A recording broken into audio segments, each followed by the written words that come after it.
Mutiara Hikmah Official, menyingkap hikmah di balik sunnah.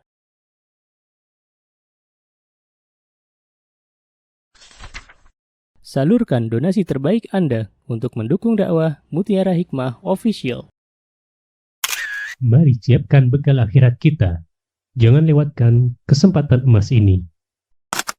Ayo kita berkontribusi dalam program pembangunan Masjid Mutiara Hikmah yang dibina langsung oleh Ustadz Hanan Yasir MA dan Ustazah Imro'atul Azizah. Raih pahala umroh setara haji dalam program Umroh I'tikaf Ramadan di tahun 2026. Perjalanan penuh makna, bimbingan penuh ilmu bersama Ustadz Hanan Yasir MA dan Ustazah Imro'atul Azizah. Tempat terbatas, daftarkan diri Anda sekarang juga. Jangan lewatkan sensasi umroh full faidah plus daurah fikih hijrah di bulan Syawal tahun 2026 bersama Ustadz Hanan Yasir MA dan Ustazah Imro'atul Azizah. Tempat terbatas, daftarkan diri Anda sekarang juga.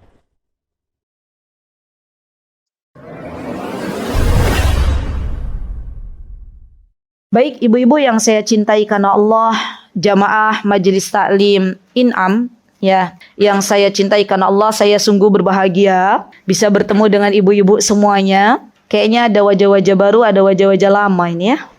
Mbak Lintang wajah lama ya. Coach Oti kayaknya wajah lama juga ini ya. Pernah bertemu dengan beliau itu di Yogyakarta, Masya Allah. Terus siapa lagi yang wajah lama ini ya? Oh ya, antum wajah lama juga. Masya Allah. Yang wajah-wajah baru, mana wajah-wajah baru? Masya Allah, Masya Allah, Masya Allah, Masya Allah, Allahumma barik, Masya Allah, Masya Allah. Ya. Baik, ibu-ibu yang saya cintai karena Allah, sedikit perkenalkan nama saya Imro'atul Azizah dari Yogyakarta. Alhamdulillah, saat ini saya masih belajar menempuh pendidikan di S2. Insya Allah mohon doanya ya ibu-ibu, di Universitas Al-Araik Internasional, tapi itu online, ya alhamdulillah. Dan saya juga mahasiswi HSI, ya ibu-ibu kalau tahu HSI, saya masih belajar juga, ya alhamdulillah. Ketika saya izin kepada suami, Beb, boleh nggak saya ikut HSI? Kata suami, mau ngapain kamu ikut HSI gitu ya? Mau murojaah gitu. Oke, baik. Ya. Masya Allah, saya kira ya setahun 2 tahun selesai. Ternyata kok terus. Nggak tahu selesainya kapan ya. Masya Allah, iya nggak ibu-ibu? Tahun berapa? Saya juga nggak pernah lihat tahun berapa. Saya ingatnya AR gitu ya. Iya betul. Bahkan kadang syahadah itu download syahadah, saya nggak pernah download juga. Pokoknya yang penting ini kapan selesainya, wallahu taala alam. Ya, jadi alhamdulillah Allah berikan kesempatan untuk kita sama-sama belajar ibu-ibu. Jazahullahu khair kepada Ustadz Abdullah Roy yang telah memfasilitasi kita semuanya. Kita doakan kebaikan ya guru-guru kita semuanya. Dan semoga Allah Subhanahu wa taala menjadikan apa yang ini yang harus kita banyak-banyak berdoa ya ibu-ibu. Tolong didengarkan baik-baik. Jadi ketika Allah memberikan fasilitas kepada kita untuk belajar, maka kita berdoa kepada Allah. Apa doanya? Allahumma inni a'udzubika min qalbin la yakhsha, wa min du'ain la yusma', wa min ilmin la yanfa', wa min nafsin la tashba', wa na'udzubika min haula'il arba'.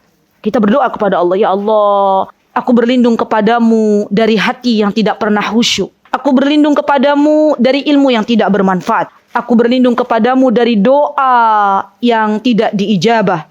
Dan aku berlindung kepadamu dari nafsu yang tidak pernah kenyang. Ya, dan aku berlindung kepadamu dari 4 perkara ini. Itu kita banyak berdoa.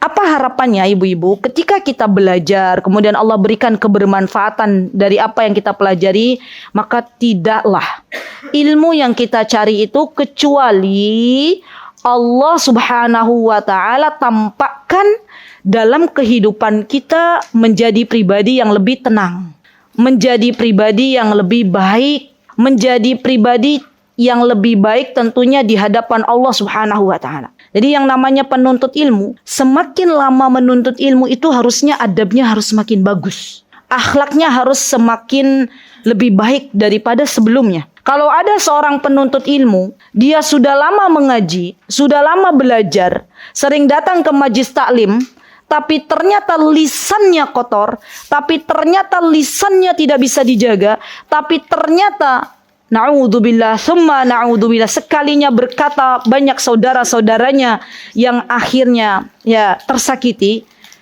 bisa jadi ilmunya belum bermanfaat.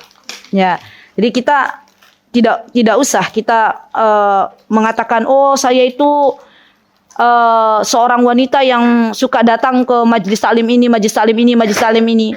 Pertanyaannya, ilmu yang Allah berikan, ilmu yang Allah berikan kepada kita itu sudah kita amalkan belum? Itu pertanyaan yang harus kita tanya masing-masing. Ya, jadi kita berdoa semoga buklet yang ada di depan kita ini, ibu-ibu, semoga Allah jadikan sebagai buku yang bermanfaat isinya, dan Allah mudahkan kita untuk mengamalkannya. Amin. Allahumma amin. Baik. Boleh silakan dibuka ibu-ibu. Halaman 3, poin pertama. Oh iya, saya juga belum mendoakan Bu Indah ya. Kita doakan ya teman-teman. Semoga Allah jadikan tempat ini tempat yang Allah ridhoi. Semoga Allah jadikan apa yang telah diberikan oleh Ibu Indah beserta keluarga menjadi jariah yang pahalanya akan terus mengalir walaupun jasad sudah terbujur kaku di kubur. Dan kita doakan semoga Allah Subhanahu wa taala jaga keturunan Ibu Indah dan semua yang telah dari segenap panitia yang telah berkontribusi dalam majelis taklim kali ini. Amin. Allahumma amin. Baik, mari kita buka halaman 3, poin pertama. Kita akan belajar siapa sesungguhnya wanita yang terbaik di mata Allah Subhanahu wa taala menurut Nabi kita Muhammad sallallahu alaihi wasallam. Rasulullah sallallahu alaihi wasallam bersabda, ad-dunya, ini kurang alif. Di sini ada, kalau ada dalnya itu bertasydid berarti ada alif. Ya, sudah teman-teman ditambah alif. Sebelum lam alif. Ad-dunya mata'un wa khairu mata'id dunya al-mar'atu salihah. Sesungguhnya dunia itu adalah perhiasan, dan sebaik-baik perhiasan dunia adalah wanita salihah. Makanya di dalam Al-Quran Allah Subhanahu wa taala berfirman bahwa sesungguhnya kata Allah Subhanahu wa taala, zuyyina lin-nasi hubbus syahawat minan nisa'i wal banin. Ya, kata Allah Subhanahu wa taala sesungguhnya dijadikan manusia itu menyenangi apa? Ya, menyenangi wanita, menyenangi anak-anak, menyenangi harta benda yang terbuat dari emas dan perak. Dan ini bagian dari fitrah. Artinya, tidaklah Allah menciptakan wanita kecuali Allah jadikan sebagai perhiasan. Dan di antara perhiasan dunia adalah wanita. Dan sebaik-baik perhiasan dunia adalah wanita salihah. Subhanallah ibu-ibu, ketika kita ini tahu bahwa kita diciptakan oleh Allah Subhanahu wa taala sebagai perhiasan, maka yang pertama kali harus kita lakukan adalah kita bersyukur dulu kepada Allah Subhanahu wa taala. Alhamdulillah. Bersyukur kita sudah dijadikan sebagai seorang wanita. Kenapa? Karena banyak orang yang telah dilahirkan dari rahim ibunya dan berjenis kelamin seorang wanita tapi tidak bersyukur. Akhirnya apa? Akhirnya pengen jadi seorang laki-laki. Sebaliknya, seorang laki-laki yang telah diciptakan oleh Allah Subhanahu wa taala berjenis kelamin laki-laki tidak bersyukur dan akhirnya pengen jadi wanita. Maka kita bersyukur kepada Allah. Alhamdulillah, Allah jadikan kita sebagai seorang wanita. Dan wanita di dalam Islam itu mulia.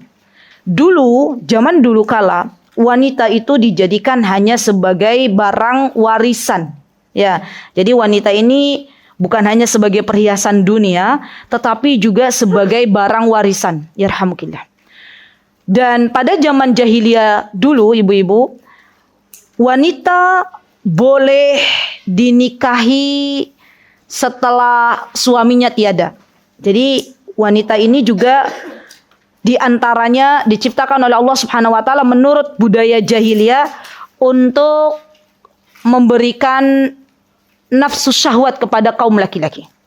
Maka datanglah Islam dan Islam memuliakan wanita.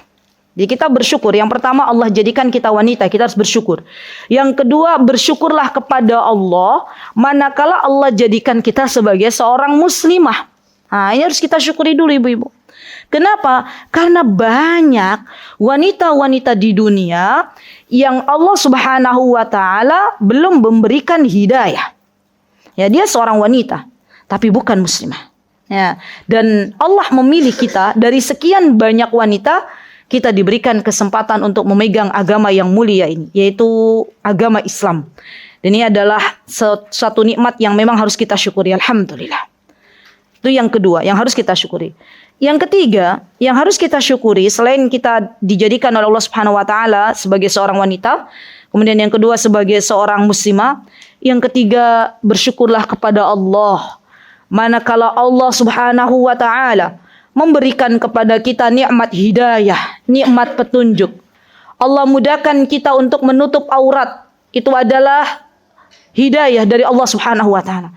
Tidak semua muslimah yang ada di dunia ini Allah ringankan untuk menutup aurat. Ya. Dan Allah pilih di antara hamba-hambanya, dan di antara hamba-hamba tersebut adalah kita, walillahil hamd, ya, untuk diberikan hidayah. Allah tunjukkan untuk kita keringanan untuk menutup aurat. Dan itu yang harus kita syukuri. Semakin kita banyak bersyukur kepada Allah, harapannya semakin Allah tambah nikmatnya. Jadi syukur itu adalah sebuah rasa, teman-teman, yang seharusnya kita rasakan setiap saat. Ya. Jadi kalau misalnya kita itu bersyukur, maka hidup kita akan bahagia. Alhamdulillah. Allah jadikan sebagai seorang muslimah. Alhamdulillah. Allah berikan kepada saya seorang yang Allah jadikan sebagai seorang mukminah. Karena mukminah itu derajatnya lebih tinggi daripada muslimah. Tidak semua muslimah itu mukminah, tapi setiap mukminah itu muslimah. Tingkatan di dalam Islam, yang pertama adalah muslimah, yang kedua adalah mukminah, dan yang paling tinggi adalah muhsinah. Ya. Muhsinah itu seperti apa? Kalau tadi muslimah itu berarti beragama Islam, mukminah itu sudah mulai menjalankan ketaatan kepada Allah, menutup auratnya. Dan yang ketiga adalah muhsinah. Muhsinah itu seperti apa? Dia ketika hidup merasa hidupnya diawasi oleh Allah Subhanahu wa taala. Ketika salat merasa salatnya diawasi oleh Allah Subhanahu wa taala. Ketika sedang sendirian maka rasanya senantiasa diawasi oleh Allah Subhanahu wa taala. Itu adalah keadaan para muhsinah. Ya, dan kita berdoa kepada Allah semoga kita semuanya mendapatkan derajat wanita-wanita mukminah dan wanita-wanita muslimah. Baik. Kemudian Rasulullah sallallahu alaihi wasallam bersabda, min sa'adati ibni Adam salasah wa min syiqwati ibni Adam salasah. Bahwa di antara yang membahagiakan dan menyengsarakan anak Bani Adam itu ada 3 poin. Yang memberikan kebahagiaan 3 dan yang menyengsarakan 3. Mari kita bahas. Yang pertama ibu-ibu, poin apa yang bisa memberikan kebahagiaan bagi anak Bani Adam? Ya, ternyata di antaranya yang pertama ketika seorang suami ya diberikan oleh Allah rezeki istri salihah. Masya Allah, ini kebahagiaan. Jadi ketika seorang laki-laki diberikan oleh Allah Subhanahu wa taala rezeki mendapatkan seorang wanita yang salihah, istri yang salihah. Tidak semua laki-laki di dunia ini diberikan oleh Allah Subhanahu wa taala istri-istri yang salihah. Banyak juga laki-laki di dunia ini yang Allah Subhanahu wa taala uji dengan istrinya. Ya. Jadi ternyata dalam pernikahan itu ibu-ibu terkadang ada seorang istri yang sudah salihah, Allah uji dengan laki-laki yang belum salih. Jadi kalau ada yang bertanya, "Ustazah, kayaknya aku tuh udah salihah, kenapa ya kok suamiku begitu?" gitu ya misalnya. Berarti itu ujian, Bu. Ya, ada lagi bapak-bapak, kayaknya aku tuh udah soli, ya ke masjid, sholat berjamaah, ndak tinggal, tapi koyo istriku, masya Allah, gitu ya. Suruh pakai jilbab aja, yo nggak mau, suruh tinggal di rumah ya belum mau. Nah, ada kan bapak-bapak yang begitu? Ya hobinya, masya Allah jalan-jalan gitu misalnya.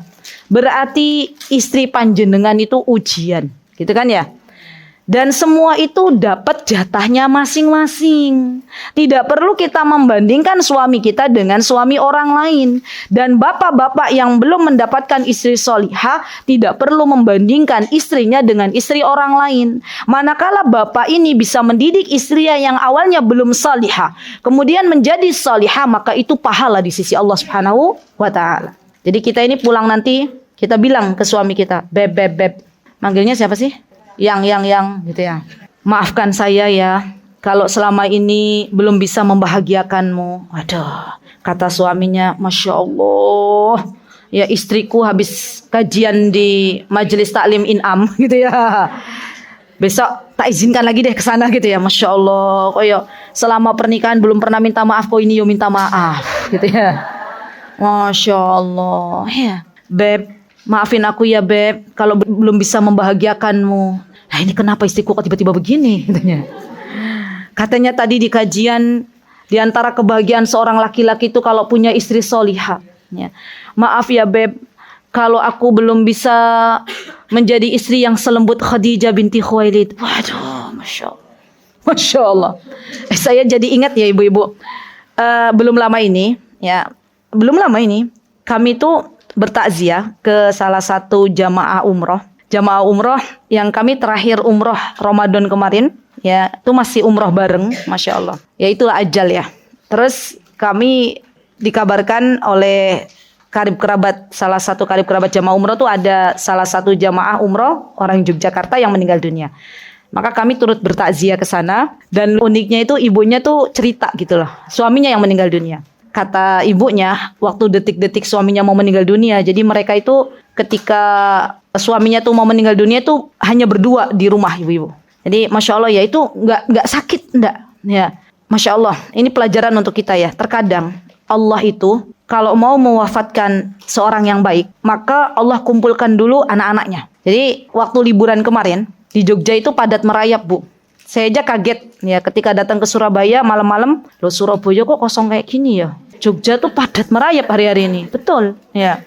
Jogja itu padat. Ya. Terus istrinya tuh bilang gini, Ustazah tahu enggak? Suamiku itu malam tuh masih ngobrol sama cucu-cucunya, masih ngobrol sama keluarganya, maksudnya sama anak-anaknya gitu ya. Pagi-pagi anaknya cucunya izin ke tempat wisata karena memang di Yogyakarta itu banyak tempat wisata. Dan cucunya yang dari Kalimantan datang, jadi kumpul, anaknya lagi kumpul. Terus orang tuanya diajaklah untuk ke tempat wisata. Ya, apa jawaban mereka? Nggak usah. Ya, kami nggak ikut. Kami tunggu rumah aja, gitu ya. Sana anak-anak muda aja. Itu nggak sakit. Ya masih dada-dada katanya ya. Subhanallah. Ya sekitar pukul 11 sebelum duhur itu, suaminya masuk kamar mandi.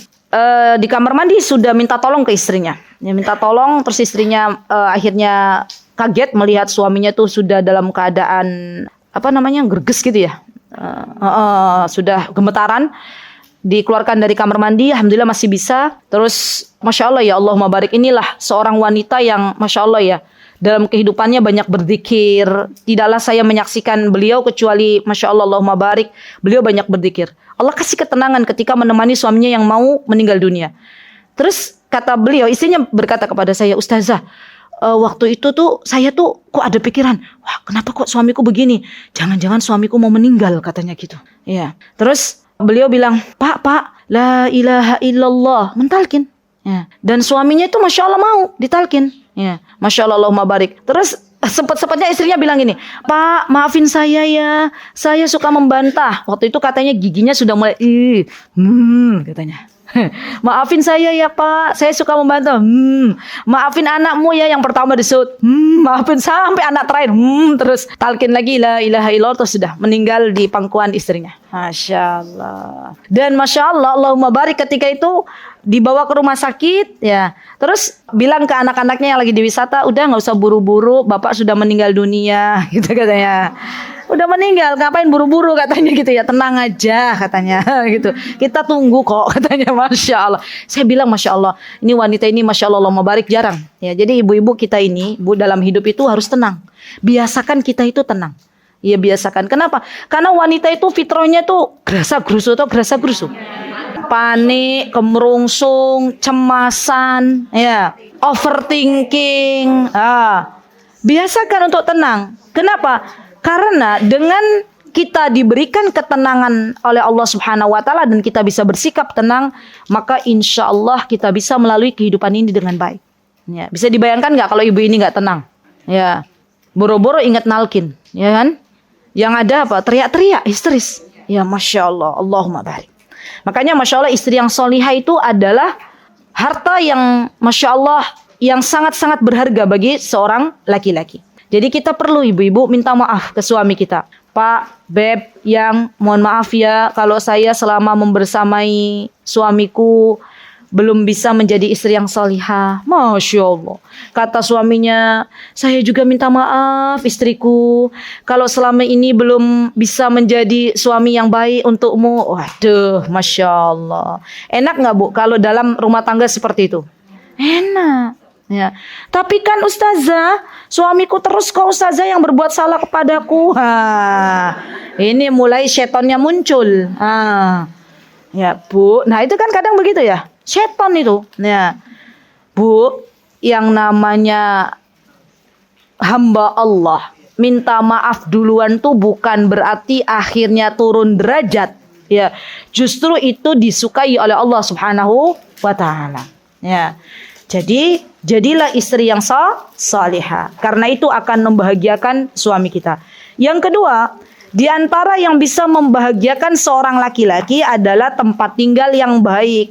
Ya.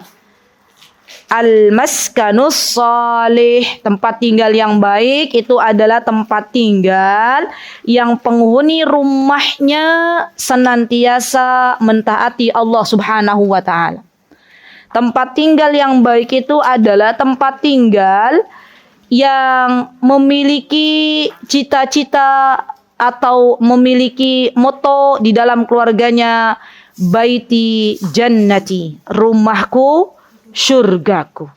Dan tempat tinggal yang baik adalah tempat tinggal yang di dalamnya dipenuhi dengan penghuni yang senantiasa berakhlak mulia. Jadi seorang ayah dia tahu perannya sebagai seorang ayah dan bagaimana harus bertanggung jawab terhadap keluarganya. Seorang istri dia tahu bahwa perannya sebagai seorang ibu. Di mana seorang ibu ini punya peran yang sangat istimewa di hadapan Allah Subhanahu wa taala. Bu, jangan kira kita ini setelah kita berganti status menjadi seorang ibu dan kita sibuk di dapur menyiapkan makanan untuk suami kita, menyiapkan makanan bekal untuk anak-anak kita menuntut ilmu, kemudian kita akhirnya merasa, ya Allah, waktuku habis di dapur. Ya. Jangan pernah kita katakan, Ustazah, dulu sebelum saya menikah itu saya rajin menuntut ilmu. Saya datang ke majelis ilmu ini. Tapi setelah saya menikah, kok rasanya saya jadi berkurang yang menuntut ilmu. Saya dapat pertanyaan itu dari salah satu jamaah yang ada di Yogyakarta. Jadi dia merasa, kok setelah menikah tuh waktuku habis gitu loh. Untuk mengurusi anak dan suamiku. Ibu-ibu, jangan pernah kita katakan begitu. Kita itu ketika sebelum menikah kemudian kita menikah, sebelum menjadi ibu kemudian kita menjadi ibu, berarti amal solihnya itu berganti peran saja.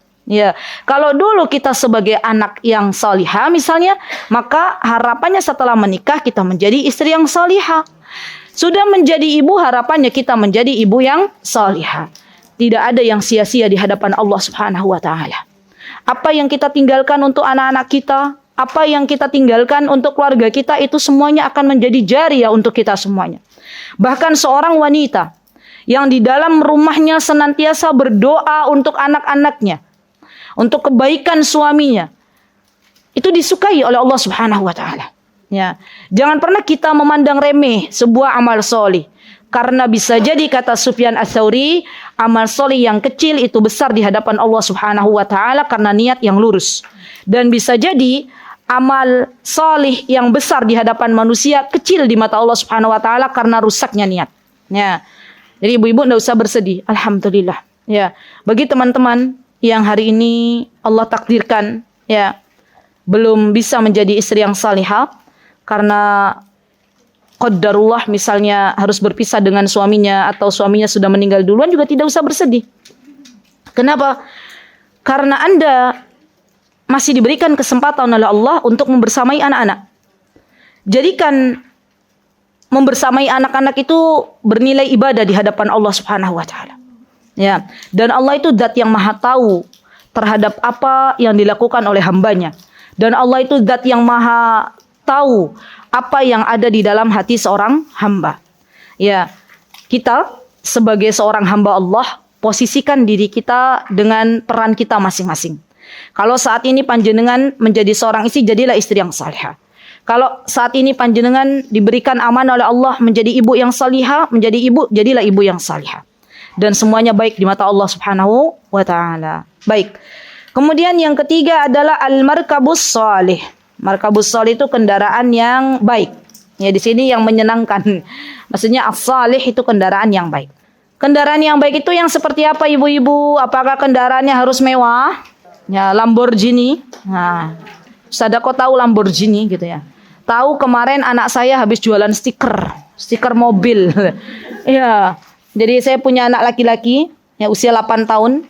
Itu dimodali sama abinya ya jualan stiker. Yang dijual stiker-stiker mobil-mobil apa tuh? Mobil-mobil gitulah ya. Terus saya tanya ke putra saya, "Ini mobil apa tuh, Nak?" "Lamborghini." "Oh, gitu ya." Dijual ke teman-temannya ya. Masya Allah, Allahumma barik, Masya Allah laris, Masya Allah, Allahumma barik ya. Besoknya teman-temannya pada ikutan jualan stiker. Betul. Jadi, terus besoknya terus bilang ke abinya, nggak kayak kemarin Bi, kemarin daganganku laris, sekarang banyak teman-temanku yang ikutan jualan stiker katanya.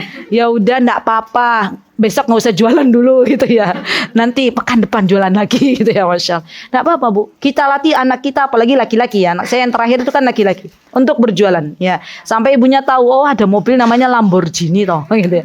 Ibu-ibu tahu mobil Lamborghini kayak mana? Oh tahu. Pintunya berapa tuh? Pintunya 2. Pernah naik? Oh lihat aja. Coba dia tanya. Coba tanya ke orang-orang yang pernah naik Lamborghini, gimana sih rasanya gitu ya. Rasanya gimana? Ada yang sudah pernah naik Lamborghini? Belum. Rasanya gimana menaik mobil Lamborghini itu? Ada yang sudah. Paling enak. Tapi nanti lama-lama juga bosen. Gitu kan, dunia itu sifatnya semu. Iya enggak? Ibu-ibu yang belum pernah naik pesawat melihat orang naik pesawat kayaknya enak. Ya. Lama-lama sering naik pesawat biasa aja. Iya enggak? Iya. Sama, itulah sifat dari kenikmatan dunia. Maka yang dimaksud dengan kendaraan yang baik itu bukan kendaraan yang mewah, tapi kendaraan yang baik adalah kendaraan yang bisa mendekatkan pemiliknya dengan Allah Subhanahu wa taala. Yang bisa menjadikan kendaraan ini sebagai wasilah untuk banyak-banyak beramal soleh. Nah, ini kendaraan yang baik ya. Atau kata para ulama ada yang mengatakan kendaraan yang baik itu kendaraan yang tidak menemui kendala, banyak kendala. Ada menemui kendala tapi enggak banyak kendala. Ya. Jadi misalnya panjenengan dikasih sama Allah mobil, ya roda kendaraan 4, alhamdulillah roda kendaraan 4-nya tuh jarang mogok lah, itu tuh Masya Allah. Namanya kendaraan yang baik. Ya. Apalagi panjenengan punya kendaraan di mana kendaraannya itu akhirnya jenengan pakai untuk ngangkut, untuk ngajak teman-temannya kajian. Masya Allah. Saya sudah menemukan beberapa jamaah di Yogyakarta yang Allah berikan, Masya Allah, Allahumma barik ya, kendaraan. Kalau beliau kajian itu Masya Allah penuh mobilnya ya. Siapa yang ikut mobil beliau? Tetangga-tetangganya, Masya Allah. Jadi tetangga-tetangganya diajak ngaji. Masya Allah. Itu bagus Bu ya. Jadi di antara cara ihsan kita kepada tetangga kita, cara ihsan itu cara berbuat baik kepada tetangga, ajak tetangga kita ngaji. Ya. Kenapa? Karena kalau tetangga kita ini baik, maka kita pun akan mendapatkan kebaikan. Dalam riwayat lain, ibu-ibu, Rasulullah Shallallahu Alaihi Wasallam bersabda bahwa min sa'adatil mar, bahwa di antara tanda kebahagiaan seorang itu adalah ketika Allah berikan kepadanya tetangga yang baik. Ya. Dan di antara keburukan atau kesengsaraan seseorang adalah manakala Allah Subhanahu wa taala memberikan kepadanya tetangga yang tetangga yang jelek. Dan setiap kita itu diuji masing-masing oleh Allah Subhanahu wa taala. Ya, baik. Kemudian keburukannya ada 3, kebalikannya tidak perlu saya jelaskan. Berarti keburukannya adalah ketika seorang dia diberikan wanita yang tidak solihah, ya, tempat tinggal yang tidak baik, dan kendaraan yang tidak baik. Ya, baik, kita lanjut ibu-ibu. Halaman 11 sudah dibuka.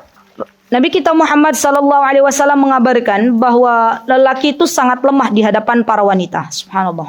Jadi Rasulullah yang mengabarkan. Ya, bukan orang lain tapi Rasulullah SAW. Dan semua yang disabdakan Rasulullah SAW itu pasti benar. Ya, ini akidah Ahlussunnah wal Jamaah. Jadi Rasulullah itu ketika beliau bersabda, ya, maka isinya di dalam hadisnya itu adalah sesuatu yang sudah pernah terjadi. Di zaman Rasulullah SAW belum pernah ada. Misalnya kisah-kisah Bani Israel. Rasulullah SAW bercerita. Ada seorang wanita yang dia menolong anjing yang kehausan. Ya. Kemudian setelah itu Allah masukkan ke dalam surganya. Itu kan di masa Rasulullah SAW belum hidup di zamannya. Ya. Tapi Rasulullah SAW mengabarkan ini untuk umatnya. Itu yang pertama. Jadi kabar orang-orang terdahulu. Yang kedua, Rasulullah mengabarkan ya di dalam hadisnya itu dengan sesuatu yang terjadi pada zamannya. Ya, misalnya Rasulullah mengabarkan kejadian seorang sahabat yang dia diperintahkan oleh Rasulullah SAW untuk mengulangi sholatnya karena tidak tumak ninah. Gitu kan, berarti terjadi pada zaman Rasulullah SAW. Dan kejadian yang akan datang. Ya, Rasulullah SAW bercerita bahwa di antara tanda-tanda kiamat adalah dibangunnya masjid-masjid yang sangat besar tapi nggak ada jamaahnya. Di antara tanda-tanda kiamat tersebarnya perzinahan, tersebarnya khamr atau minuman-minuman yang beralkohol misalnya ya. Itu semuanya kan sesuatu yang belum terjadi. Ya. Dan Rasulullah SAW mengabarkan kepada kita sebagai seorang wanita, apa kata Rasulullah SAW? Ma ra'aitu min naqisati aqlin wa dinin adhabu lillubbir rajulil hazim min ihda kunna ya ma'syaran nisa. Nah, ini nasihat untuk kita semuanya. Apa kata Rasulullah? Tidaklah aku pernah melihat orang yang kurang akal dan agamanya sehingga dapat menggoyangkan laki-laki yang teguh selain salah satu di antara kalian, wahai wanita. Baik. Rasulullah SAW mengabarkan kepada kita bahwa kita ini kurang akal. Itu bukan berarti kita tidak waras, gitu ya. Kurang akal tuh jangan dimaknai negatif ya teman-teman. Wah, kok ya Rasulullah ngabarin kita kurang akal, gitu ya. Berarti artinya kita nggak waras, bukan itu yang dimaksud. Tapi maknanya adalah bahwa persaksian seorang wanita itu ketika maju di hadapan hakim maka dihitung setengah. Gitu. Maksudnya gimana Ustazah? Misalnya ada seorang wanita yang dia menjadi saksi, maka tidak akan diterima kesaksian seorang wanita kecuali didatangkan 2 orang, gitu loh. Kalau laki-laki itu cukup 1 saja. Ya. Kok bisa Ustazah? Iya. Kenapa? Karena biasanya ya fitrahnya laki-laki itu ketika mengabarkan berita, misalnya dia melihat sesuatu, yang dikabarkan oleh laki-laki itu sesuai dengan apa, Bu? Dengan keadaan, dengan apa yang dilihatnya. Tapi kalau wanita gimana? Ditambahin, dikurangin, gitu nggak? Ah, yang aku lihat ini temenku yang melakukan keburukan. Aduh, tak tutupin lah. Wah, itu temen jamaah gitu ya. Temen kajian misalnya. Misal, contohnya bestinya itu misalnya melakukan kemaksiatan. Terus kita sebagai temannya diminta untuk menjadi saksi. Kan kita itu kan sebagai seorang wanita biasanya lebih ke perasaan ya. Oh kasihan yo, lek bestiku nanti masuk penjara kepiye gitu kan ya. Aduh gitu ya. Nah, itu kan Masya Allah. Maka didatangkan saksi yang kedua. Itu dalam Islam seperti itu. Makanya dalam Islam itu disebutkan bahwa wanita ini kurang akal. Itu maksudnya adalah ketika dia menjadi saksi tidak bisa sendirian. Harus dua. Gitu ya. Nggak apa-apa Bu. Ya insya Allah baik ya. Kita mengakui bahwa kita ini diberikan oleh Allah kelebihan dan kekurangan. Apa kelebihan wanita? Ketika wanita itu diberikan rasa oleh Allah Subhanahu wa taala. Kelebihan wanita itu adalah dia bisa sabar mendidik anak-anaknya. Laki-laki kalau diminta oleh seorang wanita, beb milih mana ya? Pilih nemenin anak-anak, nyebokin anak-anak, ya, ngajak main anak-anak, nyuapin anak-anak, atau apa Mbak? Atau lembur. Nah, pilih mana? Lembur. Ya. Kita wanita pilih mana? Pilih ngurus anak. Ya. Wanita tahu kalau anaknya rewel mesti diapain, tapi laki-laki belum tentu tahu. Ya, nggak semuanya tahu. Makanya Masya Allah ya, Allah itu zat yang maha baik. Allah itu kasih mana kelebihan, mana kekurangan. Baik untuk laki-laki maupun untuk perempuan. Dan itu sesuai dengan peran masing-masing. Yang kedua ibu-ibu, yang kedua ini adalah seorang wanita itu agamanya kurang, kata Rasulullah. Kenapa kok wanita agamanya kurang? Karena wanita ini diberikan oleh Allah Subhanahu wa taala fitrah untuk mendapatkan menstruasi. Jadi yang namanya haid, yang namanya menstruasi itu sesuatu yang harus kita syukuri. Ya, kemarin sempat tuh ibu-ibu pas hari Asyura, ya Muharram itu putri saya itu mendekati Asyura itu bilang, "Ya Allah Mi, aku dapat haid," katanya kita. Saya punya 2 putri, alhamdulillah. Yang pertama usianya sudah mau 20 tahun, mohon didoakan ya ibu-ibu. Semoga Allah karuniakan pasangan hidup yang salih, pasangan hidup yang berakhlakul karimah. Allah berikan mertua yang baik, ya Masya Allah. Untuk kedua putri saya dan untuk putrinya ibu-ibu semuanya, amin.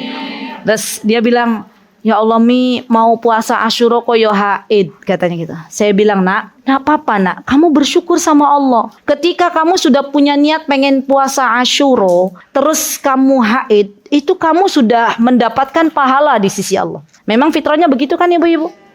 Ibu-ibu mau puasa Arafah, tahu tuh puasa Arafah pahalanya bisa menghapuskan dosa 2 tahun. Tiba-tiba haid, ada rasa sedih apa mboten? Sedih. Mau datang Lailatul Qadar, ya pengen nggak haid ternyata haid, ya mesti sedih. Itu fitrah wanita. Tapi jangan jadikan kesedihan kita berlarut. Jangan menjadikan ketika kita datang haid kemudian kita berburuk sangka kepada Allah. Ya Allah kok begitu sih aku dikasih haid gitu. Jangan. Ya, tetap kita bersyukur kepada Allah dan katakan pada diri kita bahwa haid ini bagian dari fitrah yang Allah berikan kepada seorang wanita. Dan orang haid kenapa dikatakan berkurang? Karena biasanya orang haid itu tidak sholat. Nggih. Tapi orang haid bisa melakukan banyak amal sholih selain sholat. Orang haid bisa melaksanakan selain amal sholih puasa. Misalnya apa? Bersedekah, baca zikir pagi dan petang, membuka majelis ilmu, mengajar. Itu kan amal sholih semuanya. Ya, mengajarkan anak-anak kebaikan, membersamai anak-anak. Itu semua pahala di sisi Allah. Dan itu bisa dilakukan oleh wanita-wanita yang sedang haid. Baik, lanjut ibu-ibu. Di halaman 13. Allah Subhanahu wa taala berfirman dalam surah An-Nisa ayat 28. Yuk mari kita buka ibu-ibu. Surah An-Nisa ayat 28. Semua dibuka biar kita bisa belajar. Surah An-Nisa ayat 28. Sudah? An-Nisa ayat 28 ibu-ibu. Saya bacakan ayatnya. A'udzu billahi minasyaitonir rajim. Bismillahirrahmanirrahim. Yuridullahu an yukhaffifa 'ankum wa khuliqal insanu dha'ifa. Ya, Allah Subhanahu wa taala mengabarkan bahwa Allah Subhanahu wa taala menjadikan manusia bersifat lemah. Dan para ulama menuturkan bahwa yang dimaksud lemah di dalam ayat ini adalah lemahnya seorang laki-laki di hadapan wanita. Ya. Dan ini Masya Allah ya teman-teman, banyak sekali wanita yang akhirnya menjadikan laki-laki yang beriman kemudian tidak lagi beriman kepada Allah Subhanahu wa taala. Teman-teman pernah mendengar kisah ada penghafal Al-Quran 30 juz yang mencintai perempuan, mencintai wanita, dan akhirnya ya murtad. Ya, pernah mendengar cerita itu? Berarti kan iman yang kokoh setegar batu karang, ternyata kalau dihadapkan dengan wanita keimanannya hancur, gitu ya. Dan teman-teman pernah nggak mendengar seorang laki-laki yang awalnya bertakwa kepada Allah, menjaga apa-apa yang diharamkan oleh Allah Subhanahu wa taala, menjalankan perintah-perintahnya Allah, ternyata akhirnya saya pernah mendengar kisah itu, akhirnya dia meninggalkan apa-apa yang diharamkan oleh Allah, berzina, minum minuman keras, dan sampai ujung-ujungnya dia membunuh. Ya, kenapa? Karena disebabkan oleh seorang wanita. Jadi banyak laki-laki yang tidak berdaya kalau dihadapkan dengan emak-emak. Ya. Tipu daya wanita itu lebih besar dari tipu daya syaitan. Ya. Dan banyak laki-laki di dunia ini yang awalnya salih, akhirnya tidak salih karena disebabkan oleh wanita yang tidak baik. Makanya Masya Allah ya, kasihan ya para laki-laki itu ya. Ya mereka itu dibuat tidak punya harga diri, tidak punya wibawa gitu ya. Kalau sudah dihadapkan oleh sosok wanita gitu. Apalagi wanitanya termasuk dari lelembut. Tahu lelembut enggak? Apa kococi lelembut itu apa? Setan. Oh, lelembut kok setan. Lelembut itu wanita yang perkataannya tuh halus gitu. Yang sukanya suaranya mendayu-dayu gitu. Jadi coba gini noh, suami yang biasanya ketemu sama istrinya di rumah sukanya ngomel-ngomel, gitu ya. Istrinya ngomongnya banter, kenceng. Tiba-tiba di kantor tuh ketemu sama wanita yang begini, Pak, ya. Mau dibuatkan apa? Kopi, susu, gitu kan ya? Lembut itu namanya lembut. Ya. Mungkin pertemuan pertama is okay, dia tidak tergoda gitu ya. Ya, buatkan aku susu. Ya, dibuatkan susu. Besoknya, Pak ada waktu untuk makan siang bareng. Itu kan rata-rata ibu-ibu laki-laki yang seperti ini nih mudah sekali tergoda. Ya, pertamanya diawali dengan apa? Dengan lembut ini. Maksudnya lembut ini yang suaranya lembut gitu loh. Karena dia kalau pulang ke rumah boro-boro ditawarin sama istrinya minuman. Yang ada istrinya berdiri di hadapan pintu, ya suaminya terlambat, dia bilang, "Dari mana aja, Pak?" Nah, itu kira-kira suami yang model begitu betah nggak di rumah? Lari. Ya. Dan akhirnya dia menjadi lemah di hadapan wanita lelembut ini. Ya. Subhanallah. Makanya hati-hati ibu-ibu. Ternyata banyak ya laki-laki yang awalnya kuat menjadi lemah di hadapan laki-laki. Para ulama mengatakan, al-mar'atu tamurru birrajuli fala yamliku nafsahu 'anil nadhari ilaiha wa la yaltafit biha fa ayyu syai'in ad'afu min hadha. Kata para ulama, seorang wanita, nih ibu-ibu, seorang wanita lewat di hadapan seorang laki-laki. Dan laki-laki tersebut tidak mampu untuk menundukkan pandangannya dari melihat wanita tersebut. Maka dia pun melihat dan mendapatkan dan tidak mendapatkan manfaat dari melihatnya. Maka kelemahan apa yang lebih lemah daripada ini? Maksudnya begini. Ketika seorang laki-laki sedang dalam keadaan berdiri dan ada wanita yang lewat tapi dia tidak berusaha menundukkan pandangannya, ya justru dilihat siapa sih wanitanya, ya. Maka akhirnya dari awal melihat itu, kata Imam Ibnul Qayyim, maksiat itu asalnya dari melihat. Masuk ke dalam pikiran. Oh, tetangga baruku toh yang lewat. Oh, ternyata ya tetangga baruku tuh punya istri cantik. Gitu. Kan awalnya begitu. Awalnya. La haula wala quwata illa billah. Akhirnya jadi pikiran, terus lihat di grup RT gitu ya. Ini nih tanya Pak RT, la haula wala quwata illa billah. Dan terjadilah sesuatu yang tidak diinginkan. Ya, makanya hati-hati. Bahkan ibu-ibu Masya Allah ya, saya tuh salut banget ya sama wanita-wanita Yaman itu. Masya Allah, Allahumma barik. Semoga Allah menjaga wanita-wanita yang berada di Yaman. Jadi wanita-wanita Yaman tuh Masya Allah, saya juga belum bisa seperti mereka. Masya Allah, Allahumma barik. Mereka itu yang kami temui ya, kalau melihat di depan situ ada segerombolan laki-laki, ada seorang laki-laki di tengah lagi jalan ke sini, mereka lebih memilih untuk ngadep tembok. Itu ngadep tembok beneran, membalikan badan ke tembok begini langsung. Ya di situ ada laki-laki mau lewat, udah gini. Ya tunggu laki-lakinya udah lewat baru mereka jalan. Ya Masya Allah, Allahumma barik. Di Indonesia begitu nggak kira-kira? Malah apa? Ditantang, astagfirullahaladzim. Ya. Dan saya melihat sendiri ibu-ibu, Masya Allah, Allahumma barik. Ya. Wanita-wanita Yaman itu sangat berhati-hati. Masya Allah. Mereka tidak mau menjadikan diri mereka sebagai fitnah bagi kaum laki-laki. Makanya dari cara berhijab itu kan Masya Allah loh. Hijab orang Yaman tuh sampai kadang nggak kelihatan matanya. Ya. Dan bahkan di antara mereka tuh ada yang menutupi matanya bro gitu loh. Ya. Jadi kalau lihat jilbab Yaman tuh semuanya tuh tertutup gitu ya. Kenapa? Karena mereka khawatir akan menjadi fitnah bagi kaum laki-laki. Ibu-ibu tahu ciri khas wanita Arab itu seperti apa? Matanya bulat. Masya Allah, Allahumma barik. Dan itu yang menarik perhatian kaum laki-laki. Ya, kalaupun pakai niqab, ya matanya bulat, matanya bulat, cantik. Ya, Masya Allah. Dan Masya Allah, Allahumma barik. Laki-laki itu punya sifat ndak bisa ibu-ibu. Ini laki-laki harus dikasihan ini laki-laki. Kalau sudah melihat wanita yang Masya Allah matanya bagus, ya bukan berarti maaf yang mata sipit nggak bagus. Bukan.